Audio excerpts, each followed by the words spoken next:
আপনাকে আমি কতবার বললাম যে আমার 5টা উপদেশ মনে রাখবেন। আমি আব্দুর রাজ্জাক বিন ইউসুফ আপনার জন্য জাতিকে 5টা উপদেশ দিয়ে গেলাম। এক, আপনার জীবনের সবচেয়ে জরুরি কাজ কোনটা? এর চেয়ে জরুরি কাজ পৃথিবীতে নেই, সেটা হলো সালাত, নামাজ। মনে রাখতে হবে আপনাকে। পৃথিবীবাসী, আমি আব্দুর রাজ্জাক বিন ইউসুফ আপনাদের দ্বীনি ভাই হিসাবে মহিলা পুরুষ সকলকে বলে যাচ্ছি, মানুষের জীবনের সবচেয়ে জরুরি কাজ পৃথিবীতে, কাজ হিসাবে, কর্ম হিসাবে এর চেয়ে জরুরি কাজ পৃথিবীতে নাই। সেটা কি? সালাত। জীবনে এর সাথে কোনোদিন আপোষ করিয়েন না। একে শক্ত হাতে দমন করবেন, টাইম হলে আদায় করতে হবে যত সময় সাথে। কোনো দিন 5 মিনিটের জন্য এর সাথে আপোষ করবেন না। এর চেয়ে জরুরি কাজ পৃথিবীতে নেই। দ্বিতীয় পৃথিবীতে জরুরি কাজ হালাল রুজি। আপনাকে আমি ব্যাংকে লোন নিয়ে ব্যবসা করতে বলিনি, কোনোদিন বলিনি। চকলেট দিয়ে ব্যবসা করতে বলেছি, তাহলে লোন নেওয়া লাগবে না। চকলেট দিয়ে যদি আমি ব্যবসা করি তো লোন নেওয়া লাগবে না।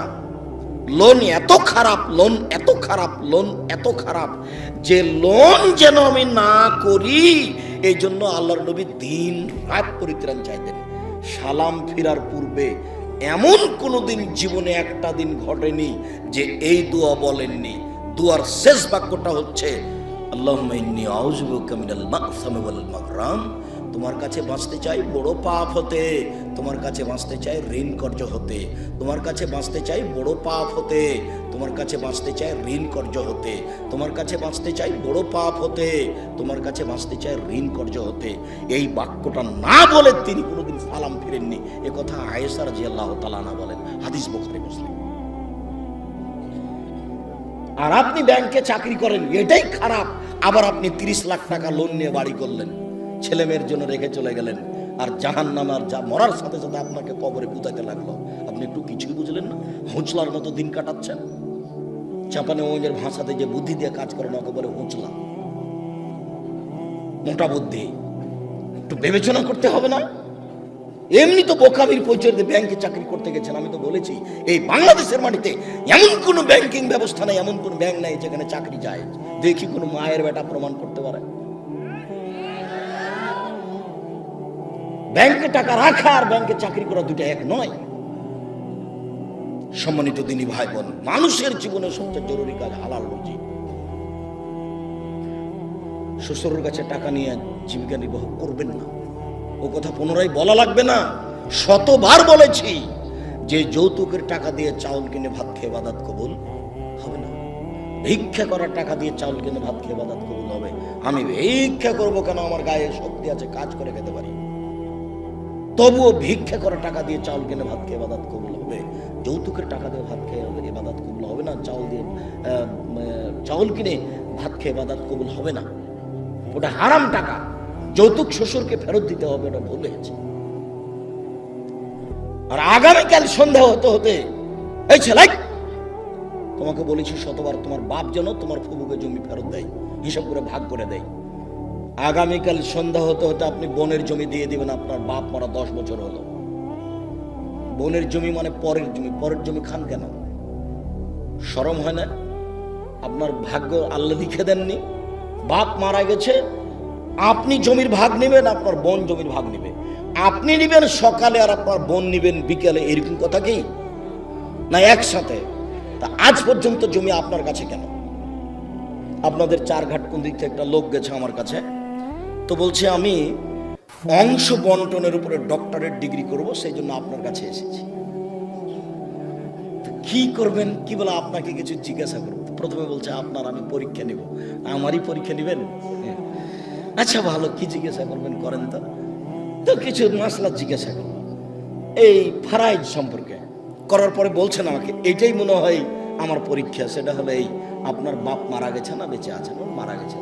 কতদিন হলো? এতদিন। তো আপনার জমি জায়গার খবর কি? তা বললাম যে আমার বাপকে মাটি দিয়ে এসে আগে জমি ভাগ করেছি, তারপরে খাওয়া দাওয়া। খাওয়ার আমরা আগে খাইনি, আগে জমি ভাগ করেছি তারপরে খাওয়া। যদিও জমি আমি একটু চিনি, আমার ছোট ভাই চিনি না। আমরা কোনোদিন জমিতেই যাইনি। আমার আব্বা একজন ছোট কৃষক ছিলেন, 20-25 বিঘা জমি রাখতেন। যখন পশ্চিমে থাকতাম তখন বলতো ধান বিক্রি এত টাকা, কালাই বিক্রি এত টাকা, সরিষা বিক্রি এত টাকা, পেঁয়াজ বিক্রি এত টাকা, মোট 1000 টাকা পাঠালাম। তখন আমি ভাবতাম যে আমার আব্বাকে 1000 টাকা সংগ্রহ করতে অনেক পরিশ্রম করতে হয়েছে। ওই কথা আমার এখনো দিনের মতো মনে পড়ে। আমার আব্বা আমাকে বলতেন যে আমি যতদিন বেঁচে আছি ততদিন তোমাকে জমিতে যেতে হবে না, কোনো কাজ করতে হবে না, যদি কাজ করে খেতে হয় তাহলে আমার মরার পরে। আমার এই বাপের আমার এই বাক্যটা আমি ভুলতে পারি না, যে তোমরা যদি কাজ করে খাওয়াই লাগে তা আমার পরে খাও, আমি যতদিন আছি তোমরা ততদিন এই জমি জায়গাতে চাই না। শুকরিয়া, জাযাকুমুল্লাহ খাইর। যেটা বলছিলাম হালাল রুজি, 3 কোরআন তেলাওয়াত, 24 ঘন্টায় একবার কোরআন মাজিদ তেলাওয়াত করবেনই, করতেই হবে, নাহলে কোরআন বিপক্ষে চলে যাবে। বেশি না পড়লো কি বলেছি সূরা ইখলাস 3 বার পড়েন, একবার কোরআন মাজিদ পড়ার সময় নাকি হবে। কেন পড়েননি আজকে বলেন তো যে আমি পড়েছি? বলেন, এই ছেলে তুমি লাভ দিয়ে বলো যে আমি পড়েছি, একটু হিসাব হয় না কেন? কেন পড়তে পারেন না? কেন পড়তে পারেন না? কি আছে সমস্যা যে পড়তে পারেন না? কেন পড়বেন না? সূরা ইখলাসটা আপনি 3 বার কেন পড়বেন না? নিজেকে মানুষ মনে করেন না? নিজেকে গরু ছাগল মনে করেন? বুঝেও বুঝে না ওরা চক্ষু, বুঝেও বুঝে না ওরা অন্তর আছে বুঝে না, দেখেও দেখে না ওরা চক্ষু আছে দেখে না, শুনেও শোনে না ওরা কান আছে শোনে না। উলাইকা কাল আনাম, তারা পশু প্রাণীর মতো, তারা গরু ছাগলের মতো, তারা কুকুর শ্রীগলের মতো, ভালো হওয়া যাল বরং তার চেয়ে খারাপ। নিজেকে গরু ছাগল মনে করেন, পশু প্রাণী মনে করেন। কেন আপনি পড়েননি কোরআন মাজিদ আজকে? অন্তত সূরা ইখলাসটা কেন পড়েননি? এটা হলো 4 নম্বর। 1 সালাত, 2 রুজি, 3 কোরআন তেলাওয়াত, 4 দুইজন যেখানে বসে আছে সেখানে বসবেন না। ওখানে বসে ওরা একজনের বদনাম করছিল, আপনি গিয়ে যদি বলেন হ্যাঁ ঠিক বলেছিস, আসলেও খারাপ, এখন কি হবে? তাহাজ্জুদ সারা জীবনে যা পড়েছেন ওইটা যদি এক পাল্লায় দেওয়া হয়, আর ঠিক বলেছিস আসলেও খারাপ এই বাক্য যদি এক পাল্লাতে দেওয়া হয়, পুরো জীবনের তাহাজ্জুদ হারিয়ে যাবে।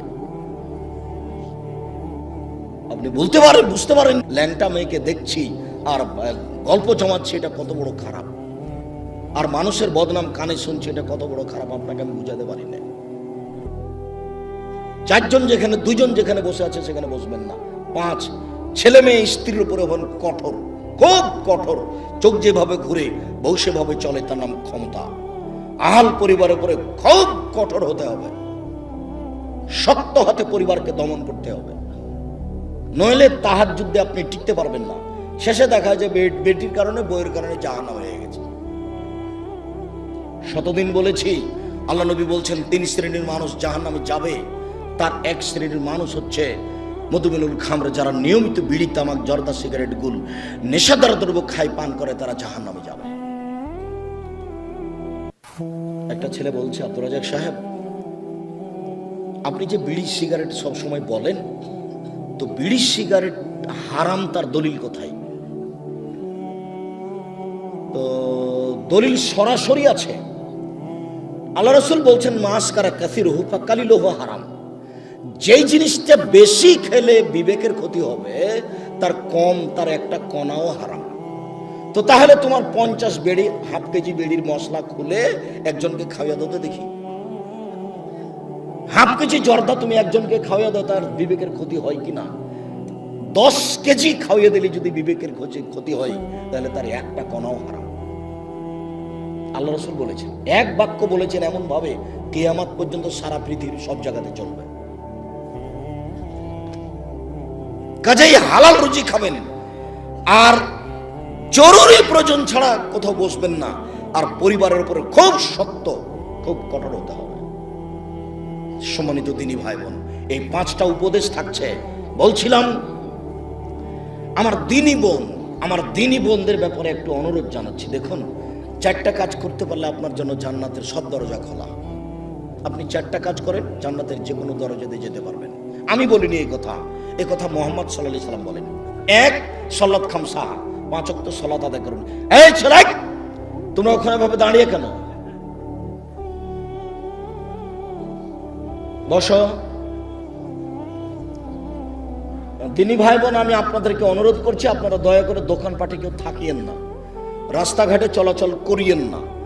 এখন কোনো কাজ করার প্রয়োজন মনে করেন না, আপনার আমি কিছু না কিছু উপকার করবো ইনশাআল্লাহ। আপনিও যেমন কষ্ট করে এসেছেন, আমিও তেমন কষ্ট করে এসেছি। আমি 7:30 8টার দিকে বাসায় পৌঁছেছি, বরিশাল বরগুনায় ছিলাম রাতে। বরিশাল বরগুনা থেকে আমি রাতে বক্তব্যের পরে যাত্রা আরম্ভ করে সকাল 8টার দিকে আমি প্রতিষ্ঠানে পৌঁছেছি। এটা নিয়ে আমার কোনো খেয়ালই ছিল না। এশার সালাতের পরে অবগত হয়ে আমি আসলাম। আমি কষ্ট করে এখানে এসেছি, আপনি চায়ের স্টলে বসে থাকবেন? আপনাকে আমি মানুষ মনে করব? কেন আপনাকে আমি মানুষ মনে করব? আল্লাহ আপনাকে পশু প্রাণী বলছেন, আমি কেন বলবো? আপনি পশু প্রাণীর মতো। পশু প্রাণীর মতো না হলে আমি দিনের কথা বলছি, আপনি ওখানে বসে থাকবেন কেন? সম্মানিত দিনী বোন, এদিকে শোনেন। এই মেয়ে শোনো, 1 5 ওয়াক্ত সালাত, 2 সমাত সাহারা, রমজান মাসে রোজা সিয়াম, 3 আতাত বালাহা, স্বামীকে মেনে চলা, তিতা লাগলেও মিঠা লাগলেও মেনে চলতে হবে, 4 জেনায় লিপ্ত না হওয়া। এই 4টা কাজ করবেন, জান্নাতের সব দরজা খোলা। 4 নাম্বার জেনা। জেনা যদি হয়ে গিয়ে থাকে তাহলে এখন থেকে কান্নাকাটি করেন। যদি আপনি খালেস অন্তরে কান্নাকাটি করতে পারেন দিন রাত, তাহলে আল্লাহ জেনার পাপটাকে নেকি দিয়ে পূর্ণ করে দিবেন। আর আল্লাহ ওয়াদা করেছেন আপনার সাথে, অনাহা নাফসা আনিল হাওয়া ফাইনাল জান্নাতা হিয়াল মাওয়া। পৃথিবীবাসী মনে রেখো, আল্লাহ তাআলা বলছেন, পৃথিবীবাসী মনে রেখো, তোমরা যদি অশ্লীল কাজ থেকে নিজেকে বিরত রাখতে পারো, আমি আল্লাহ তোমাকে জান্নাতুল মাওয়া দিয়ে দিলাম। ওটা তো আল্লাহর ওয়াদা। আপনি অশ্লীল কাজ বন্ধ করেন, জান্নাতুল মাওয়া আপনার জন্য প্রস্তুত আছে। এটা মানুষে বলেননি, এটা নবী বলেননি, এটা সরাসরি আল্লাহ বলছে। অতএব যদি কারো জেনা হয়ে গিয়ে থাকে, বন্ধ করেন, আপনি ভালোর মধ্যে চলে যাবেন। স্বামীর সাথে ভালোভাবেই চলতে হবে। আপনার স্বামী আপনাকে গালি দেয়, এ কথাই ঠিক। আপনার স্বামী আপনাকে মারে, এ কথাই ঠিক। আপনার স্বামীর মুখ খারাপ, এ কথাই ঠিক। এর পরেও কোনো উত্তর না করে পাথর হয়ে এই সংসার করেন, এটাই আমার পরামর্শ। আমি আপনার দিনী ভাই হিসেবে আপনাকে আমি পরামর্শ দিচ্ছি, যেহেতু 2-1টা ছেলে মেয়ে হয়ে গেছে, আপনি এই সংসার করেন, ওর সাথে কথা বলেন। সপ্তাহ সপ্তাহ কথা বলেন না, রান্না বান্না করে ছেলের হাতে মেয়ের হাতে দিয়ে পাঠান। আর 1 গ্লাস পানি চাইলে সামনে গ্লাসটা রেখে ধ্যাক্কস করে রেখে দুদিকে হেঁটে চলে যান। এভাবে সংসার করলে আল্লাহ অসন্তুষ্ট থাকবেন, পরকাল জাহান্নাম হয়ে যাবে। এই সংসার করতে হবে না। আমার কথা আপনি মেনে চলেন, কষ্ট হোক, মুখ বন্ধ করেন, প্রতিবাদ করিয়েন না। তার সাথে মিশে চলেন, তার পায়ের নিচে দুনিয়া শেষ করে দেন, তাকেই ভালোবেসে দুনিয়া শেষ করে দেন, আপনার জন্য ভালো হবে, জান্নাত হবে। শেষ পর্যন্ত যদি বুঝেন যে সংসার হবেই না, তাহলে এভাবে ঝুলন্ত থাকতে হবে না, আপনি খোলা করে নেন।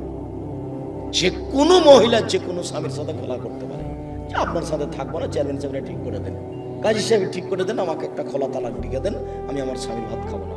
আপনি করেন, 1 মাস পরে অন্য জায়গাতে বিবাহ বসেন, কিন্তু ঝুলন্ত অবস্থায় এভাবে থাকিয়েন না। মাস মাস বছর বছর স্বামীর সাথে কথা বলবেন না, এটা ঠিক নয়। কষ্ট করে, গালি সহ্য করে, মায়ের সহ্য করে আপনি চুপচাপ থেকে সংসার মেনে নেন, আপনার জন্য ভালো হবে। যদি শেষ পর্যন্ত বুঝেন যে হবেই না, তাহলে 7 দিন পার করতে হবে না, সংসার বাদ দেন।